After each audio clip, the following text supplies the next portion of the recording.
नांदेड जिल्ह्यात गुन्हेगारीचे सत्र सुरूच. हिमायतनगरात दिवसाढवळ्या जीवघेणा हल्ला, पोलिसांच्या कार्यक्षमतेवर गंभीर प्रश्न. नांदेड जिल्ह्यात कायदा सुव्यवस्थेची स्थिती दिवसेंदिवस ढासळत चालल्याचे पुन्हा एकदा अधोरेखित झाले आहे.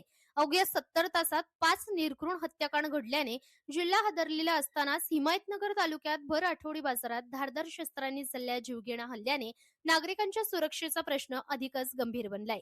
हिमायतनगर येथील गजबजलेल्या उमर चौकात ही घटना घडली.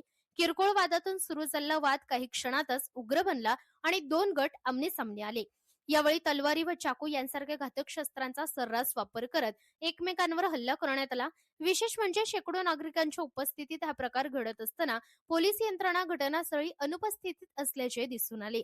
या हल्ल्यात शेख शाकीर, शेख रईस आणि शेख कलीम गंभीर जखमी झाले आहेत.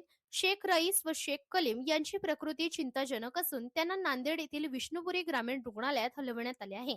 तर शेख शाकीर यांच्यावर हिमायतनगर ग्रामीण रुग्णालयात उपचार सुरू असून त्यांच्या हातावर टाके घालण्यात आले आहेत.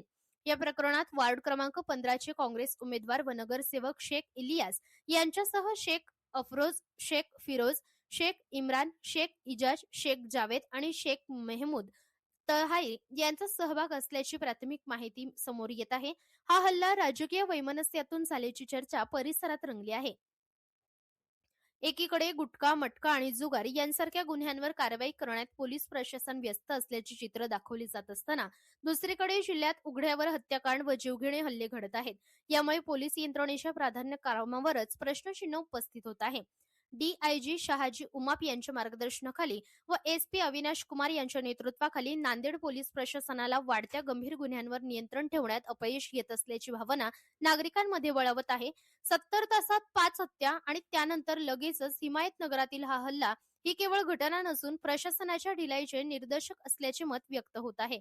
गर्दीच्या ठिकाणी दिवसाढवळ्या असे प्रकार घडत असतील तर सामान्य नागरिकांनी सुरक्षिततेसाठी कोणावर विश्वास ठेवावा असा प्रश्न उपस्थित होतोय.